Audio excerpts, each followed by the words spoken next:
అతిపెద్ద షాపింగ్ ప్రపంచం సిఎంఆర్ మన కరీంనగర్ లో ప్రముఖ సినీ తారలచే ఆగస్టు 9న గొప్ప ప్రారంభం. నేను మీ రోషన్. మనం ప్రెజెంట్ ఇప్పుడు మేపాడిలో ఉన్నాం, అంటే వాయనాడ్ డిస్ట్రిక్ట్లో ఉన్నాం. మేపాడి అంటే నిన్న మనకు తెలిసిన విషయమే. అంటే గత 4 రోజులుగా రెస్క్యూ టీం కూడా చాలా కష్టపడి ఇక్కడ ఒక ఊరు కొట్టకపోయింది అనమాట. అంటే మొత్తం అసలు ఇక్కడ ఏం అర్థం అవ్వట్లేదు. అంటే కొంతమంది కొండ చర్యలు విరిగిపోయినాయి, ల్యాండ్ స్లైడ్ అంటున్నారు. కొంతమంది ఏమో అవతల వేరే రివర్ ఉంది, ఆ రివర్ 2గా చీలి ఇటువైపున రావటం వల్ల ఆ కొండ ఇరిగిందని చెప్తున్నారు, రకరకాలుగా చెప్తున్నారు. అండ్ దాదాపు 1500 ఇల్లులు ఉంటే 1500 ఇళ్ళల్లో ఉన్న ప్రతి ఒక్కళ్ళు కూడా కొట్టుకుపోయారు, ఎవరు కూడా మిగలలేదు. అండ్ 600 నుంచి 700 డెడ్ బాడీస్ తీశారు. మిగతా వాళ్ళ కోసం రెస్క్యూ టీం కూడా చాలా కష్టపడుతున్నారు, మనకి అర్థమవుతుంది. ఇక్కడ నుంచి ఎవరిని కూడా ఎలవ్ చేయట్లేదు, media and rescue team and police మాత్రం ఎలవ్ చేస్తున్నారు అనమాట. బట్ ఇక్కడ నుంచి ఒక 500 మీటర్స్ దూరంలో ఒక 5-6 ఇల్లులు మాత్రమే మిగిలిపోయి ఉన్నాయి. అండ్ అంటే ఆ వాటర్ ఫ్లోటింగ్ అనేది అటు నుంచి అటు గట్టిగా కొట్టుకొని పోవడం వల్ల ఊరంతా కొట్టుకొని పోయింది. మనకు కనిపిస్తూనే ఉంది, బయట కూడా చూపించాం మనకి. బట్ ఇక్కడ అయితే ఒక ఫ్యామిలీ ఉంది, ఈ ఇల్లు అయితే సేఫ్గా ఉంది. అసలు వీళ్ళని అడుగుదాం ఏం జరిగిందో ఏంటో. వీళ్ళకి ఎన్నా ఇచ్చింగా அங்கே வந்து ஒரு ராத்திரி 2 மணி நேரம் அந்த அந்த டைமில் రాత్రి 2 மணி நேரம் 2 மணி 1 மணி 1:45 ஆயிரும். அந்த டைமில் அங்கே ஒரு பொட்டு வந்துடுச்சு. ஓகே, பயங்கர லார்ஜ் சவுண்ட் ஆக்கும். ஓகே, அந்த சவுண்டு வரும்போது அங்கே எல்லாருமே என்னன்னு சொல்லிட்டு எழுந்திருச்சிச்சு. ஓகே. அங்கே அப்போ போகும்போது தண்ணி வருது, தண்ணி மரம் கல். உங்களுக்கு தெரிஞ்சிச்சு அந்த தண்ணி, அந்த సౌండ్, அந்த தண்ணி எல்லாமே தெரிஞ்சிருச்சு. ఓకే. సో అక్కడ రాత్రి 2 గంటల టైంలో పెద్ద సౌండ్ వస్తే ఏంటి అని లేచి చూస్తే ఒక మొత్తం ఆ కొండ విరిగి మొత్తం ఊరి మీద నీళ్లు పడిపోయినాయి అని చెప్తున్నారు ఆయన. அப்புறம் ஆட்காருக்கு இறங்கும்போ நடக்க பറ്റില്ല, நடக்கிறதுக்கு முடியாது. அப்போ வந்து கல் கம்பு எல்லாம் நிறைய கிடக்குது, மரம் எல்லாம். அங்கே வந்து 400 குடும்பம் இருக்கு. 400 குடும்பம், 400 ஃபேமிலி. ஓகே. அந்த ஃபேமிலியை மொத்தமாக அங்கே அந்த பொட்டுனது அந்த சவுண்டு கேட்ட அந்த ஒரு மலையாக்கும். அந்த மலையோட பாதி அப்படியே வந்து வேறொரு மலையில் இடித்து அந்த மலையும் இந்த மலையும் சேர்ந்து கீழே வந்துடுச்சு. ஐயோ. அப்படியே வரும்போது அந்த கீழே வசதி இருக்கிற 400 ஃபேமிலி அப்படியே போயிடுச்சு. அதில் ஒரு 1000க்கு மேலே ஆள் இருக்கும். ஆனால் இதில் வந்து ஒரு 1000-600 பேர் மேலே ஏறி இருப்பான். ஓடி ரட்சப்பட்டு வந்துட்டு இருக்க வெளியே வாங்க ஓடிட்டு வந்துட்டு இருக்க. ஆனால் இது கீழே இருக்கும், இங்கே வந்து ஒரு மேடு இருக்கு. அப்போ அங்கே வரும்போது இப்படி தண்ணி வந்த இதெல்லாம் வரும்போது ஓடிட்டான் கொஞ்சம் பேர். ஆனால் கொஞ்சம் பேர் தண்ணியில் இறங்கும்போது தண்ணி அடுத்த பொட்டும் கூட வந்துருச்சு, 2வது ஒரு பொட்டும் கூட வந்துருச்சு. அதில் பெரிய கல்லுனா நீங்கள் அங்கே పెద్ద రాళ్ళు వచ్చాయంట. సెకండ్ టైం వచ్చింది దాంట్లో எல்லாமே கீழே வந்துருச்சு. அதில் எல்லாருமே அடியில் பட்டுருச்சு. 1000 மேலே இருக்கா, 1000க்கு மேலே ஆள் இருக்கு. இப்போ வந்து 500 போடி இப்போவே கிடச்சிருச்சு, 400 சில்லற எத்தனையோ கிடச்சிருக்குது. இனி கிடைக்கிறதுக்கு இருக்குது, நிறைய பேர் இருக்கு அதில். ஓகே. உங்க சொந்த கார் இங்கே இருக்குங்களா? ஆமாம், நம்ம குடும்பம் எல்லாமே அங்கே இருக்கு. என்ன செய்யணும்னு தெரியாது. நம்ம என்ன சொல்கிறது, அப்பா அம்மா எல்லாம் போயிடுச்சாங்க. వాళ్ళ అమ్మ వాళ్ళ నాన్న కూడా ఆ నదిలోనే కొట్టకపోయారంట. వాళ్ళ ఇల్లు, వాళ్ళ అమ్మ నాన్న ఉండేది లోపల. அவர்கிட்ட அம்மா அப்பா எல்லாம் போயிடுச்சு. அப்போ இது வரைக்கும் அந்த போடியே கிடைக்கல, அந்த மாதிரி இருக்கு. இப்போ நீங்கள் மட்டும் இங்கே இருக்க இந்த வீட்டில் உங்கள் வீட்டுக்கு என்ன பிரச்சனை கிடையாது? எங்கள் வீட்டில் அதிகம் பிரச்சனை இல்லை. ஆனால் தண்ணி வரல இங்க வீட்டுக்கு மட்டும் ஏன் வரல? ஆனா இது வந்து கொஞ்சம் டிஃபரன்ஸ் இருக்குதல்ல, இங்க இந்த மலை இருக்குதல்ல, அதனால இந்த பக்கம் வரல. அந்த ஆத்தோட ஓரத்துல இருக்கிறவங்க மட்டும்தான் போயிருக்கு, மொத்தமா போயிடுச்சு. அந்த மாதிரி இருக்கு. பட் நீங்க பாத்துட்டு இருக்க, உள்ள போயிட்டு என்ன ஆயிடுச்சு, என்ன நடந்துட்டு இருக்கு எல்லாமே பாத்துட்டு இருக்கா. உங்க வீடு இருக்கு அங்க, உங்க அம்மா அப்பா வீடு இருக்கு? அவங்க வீடு அங்கதான். அவங்க వీడు ఇరుక తన్నిలో పోయిట్టు తన్నిలో పోయిடுச்சு. వీడెల్లా వాళ్ళ అమ్మ వాళ్ళ నాన్న ఉండే వీడు, వాళ్ళ పిల్లలు ఉండే ఇల్లు మొత్తం కొట్టుకుపోయారు, వాళ్ళు కొట్టుకుపోయారంట. బట్ ఈయన మరి ఎందుకు వచ్చారో ఈ ఇంటికి వచ్చారంట. நாங்க வந்து இங்க தாமசிக்கிறது, அப்பா அம்மா எல்லாம் அங்க, அவங்க எல்லாம் போயிடுச்சு. அப்போ 3 நாளா நாங்க போய் தெரிஞ்சு கிடைக்கல. அப்போ அங்க போக முடியாது, இத்தனை காலுக்கு இத்தனைக்கு சளி. தண்ணி இருக்கு, மட்டு இருக்கா? மட்டு சரி. ஆனால் நம்ம கால் வைக்கும்போது உள்ளே போயிடும் கால். சாப்பிட்ருக்கா நீங்கள் இது வரைக்கும்?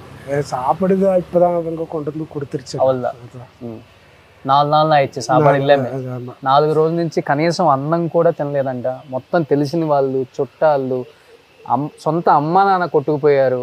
లోపలికి వెళ్ళి చూద్దామన్నా కానీ ఏం కనిపించట్లేదు మా అనుకునే వాళ్ళు. ఇప్పటికి 400 మంది కొట్టుకుపోయారు. అండ్ ఇంకొక 600 మందిని వెతకాల్సి ఉంది. 400 మంది దొరికారని చెప్తున్నారు ఆయన. దాదాపు 1500 మంది ఉన్నారంట అదే ఊర్లో. దాదాపు దాంట్లో అందరూ కూడా మా వాళ్ళు, మా చుట్టాలే, మా సొంత ఊరు కాబట్టి. అంటే వాటర్ ఫ్లో అనేది కొంచెం అటు ఇటు కొంచెం అటు అప్పు ఉంది, ఇటు డౌన్ ఉంది అనమాట. అందుకని అంటే ఇటు అప్పు ఉంది, అటు డౌన్ ఉంది. అందుకని డౌన్ అంతా అటు వాటర్ కొట్టకపోయింది. ఇటు సేఫ్ సైడ్గా ఒక 2-3 ఇల్లులు మాత్రమే మిగిలాయి. దాంట్లో ఒక ఇల్లు అని చెప్తున్నారు ఇది. ஸோ என்ன பண்ணணும்னு தெரியல, என்ன சொல்லலாமனு தெரியல எல்லாத்துக்கு. அப்படி போயிட்டுருக்கா. இந்த வார்த்தை பார்க்கும்போதே கேரளாவில் இல்லை, கர்நாடகாவில் இல்லை, ஆந்திராவில் இல்லை, தெலுங்கானாவில் எங்கேயுமே யாருமே சாப்பிடுறது கிடையாது ஒரு 2 நாளில். ஏன்னா இவ்வளோ மக்கள் எப்பவுமே பார்க்கல நாங்களும். நம்ம இந்தியாவில் இந்த மாதிரி ஒரு இது வரல, இது வரைக்கும் வரல. First time. நீங்கள் அழுகிட்டே இருக்க எனக்கு ரொம்ப கஷ்டமாக இருக்குண்ணா. சரி, ரொம்ப ரொம்ப கஷ்டமாக இருக்கு. சரி,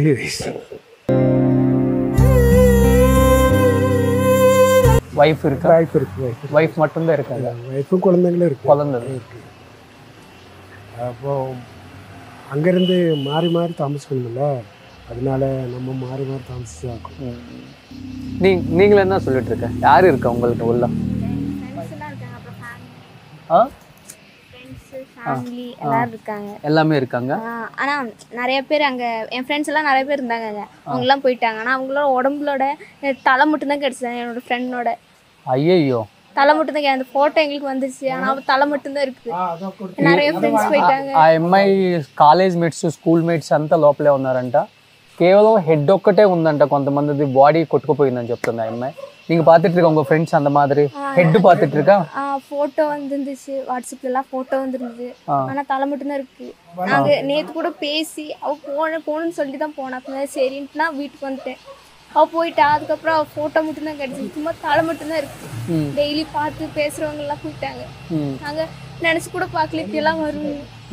எங்க அப்பானோட ஃப்ரெண்ட்ஸ், எங்க ஃபேமிலி நிறைய பேர் இருந்தாங்க. உங்க அப்பா அம்மா அங்க உள்ள இருக்கா? இல்ல எங்க அப்பா, ஆனா அவங்களோட ஃபேமிலி, அப்பானோட அப்பா அப்படி எல்லாம் நிறைய பேர் இருந்தாங்க. அவங்க எல்லாம் போயிட்டாங்க.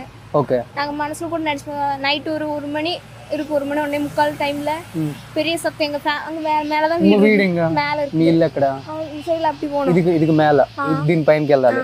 அங்கதான் இருக்குது. அப்புறம் நைட்டு 1 மணி 1:30 இருக்கும் கிட்டத்தட்ட. அந்த டைம்ல பெரிய சவுண்டு வந்துச்சு. பெரிய சவுண்டு வந்து நாங்கெல்லாம் வெளியே வந்து பார்த்தோம். அப்போ இந்த மஞ்சள் இருக்குல்ல, மஞ்சளோட அந்த ஸ்மெல்லு அந்த அங்கெல்லாம் இருந்துச்சு. அது மாதிரி இருந்த ஸ்மெல்லும் பெரிய சவுண்டும். அப்படி எல்லாரும் போயிட்டாங்கன்னு தான் நாங்கள் நியூஸ் கேட்டோம் காலையில். நான் நினச்சி 1-2 பேர் தான் போயிருக்கோம் அப்படின்னு நினச்சேன். ஆனால் இத்தனை பேர் போவாங்கன்னு நாங்கள் நினச்சி பார்க்க. நீங்கள் போய் பார்த்துட்டு இருக்கா உள்ள எப்படி இருக்கா என்ன? உங்க ஃப்ரெண்ட்ஸ் யாராவது இருக்கா? இல்ல எல்லாமே அந்த தண்ணில போயிட்டு இருக்காங்க? இல்ல கொஞ்சம் பேர் இருக்காங்க. அவங்க எல்லாம் நைட்டு ஃபாரஸ்ட்டுக்கு ஓடிட்டாங்க. அந்த சவுண்ட் வந்தப்போ ஃபர்ஸ்ட் போட்டன் டைம் இவங்க எல்லாம் ஃபாரஸ்ட் ஓடிட்டா. அப்புறம் 4 மணி கிட்டத்தட்ட 4 மணி இருக்கும். அந்த டைம்ல தான் 2வது வந்துச்சு. 2வது வர டைம்ல எல்லாருமே పోయిటాంగ. ఓ ఫస్ట్ టైం వచ్చినప్పుడు చాలా తక్కువ మంది వెళ్ళారంట. సెకండ్ టైం వచ్చినప్పుడు చాలా బీభత్సంగా వచ్చింది. అప్పుడైతే మిగతా ఫ్యామిలీస్ కూడా అంటే కొంచెం దూరంగా ఉన్న ఫ్యామిలీస్ కూడా కొట్టుకుపోయే అంత వరద వచ్చిందంట ఒక్కసారిగా.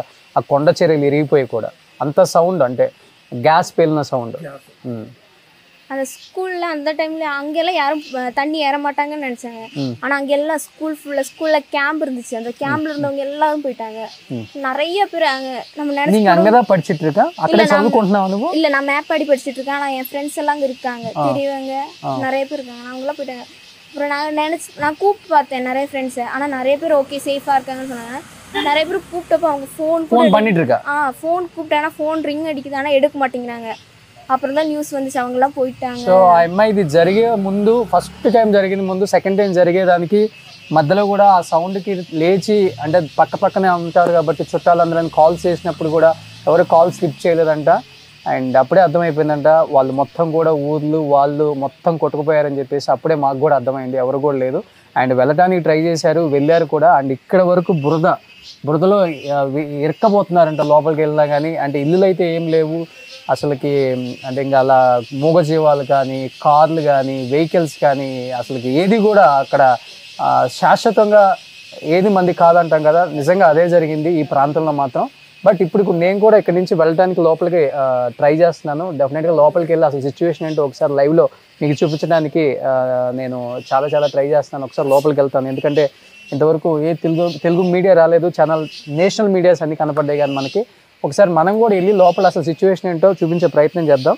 ஸோ உங்க ரிலேட்டிவ்ஸ் இருக்கம்மா உள்ள இருந்தாங்க, அவங்களாம் போயிட்டாங்க. ஒரு 6 யாருமே இல்ல.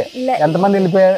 ఎన్ని పేరు పోయిట్లుగా? ஒரு 7 பேர் போயிருப்பாங்க. సో ఇవంగ ఫ్రెండ్స్ వేరే நிறைய பேர். వాళ్ళ ఫ్రెండ్సే కాకుండా వాళ్ళ సొంత వాళ్ళ అత్తమామలు, వాళ్ళ పెద్దమ్మలు, పిన్నులు ఒక 8 మంది ఆ వాటర్లో కొట్టుకుపోయారంట. ఆ అమ్మాయి చెప్తుంది. నిజంగా అమ్మ నాన్న ఇప్పుడు அப்பா அம்மா எப்படி இருக்காங்க? நல்லா இருக்காங்களா? எங்க வீட்ல நாங்க இங்க தான் சாப்பிட்டு இருக்காங்க. எங்களுக்கு ஃபுட் வந்து ரெஸ்கியூ டீம் வந்து கொடுப்பாங்க. ஏன்னா மேப்பாடி போக முடியாது, எங்கேயும் போக முடியாது, கையில் காசு இல்லை, வேலை இல்லை, ஒன்றுமே இல்லாமல் இருக்கும். ஆனால் சாப்பாடு மட்டும் இவங்க கொண்டு வந்து கொடுக்கறதுனால நாங்கள் సాப்பிட்ருக்கோம். ఓకే, ఉన్న డబ్బులు కొట్టుకుపోయాయి, ఏమీ లేవు చేతిలో, ఆధారం లేదు.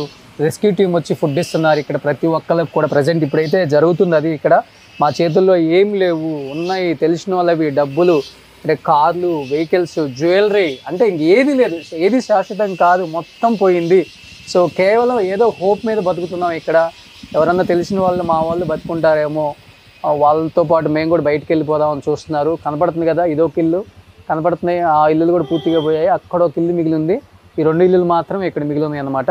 అంటే మనకి అక్కడక్కడ చూపించినట్టు ఇంకా కొన్ని చోట్ల ఏమన్నా మిగిలాయేమో, వాళ్ళతో కూడా మాట్లాడే ప్రయత్నం చేద్దాం. సో రొమ్మ నండ్రి అమ్మ, థ్యాంక్ యూ సో మచ్.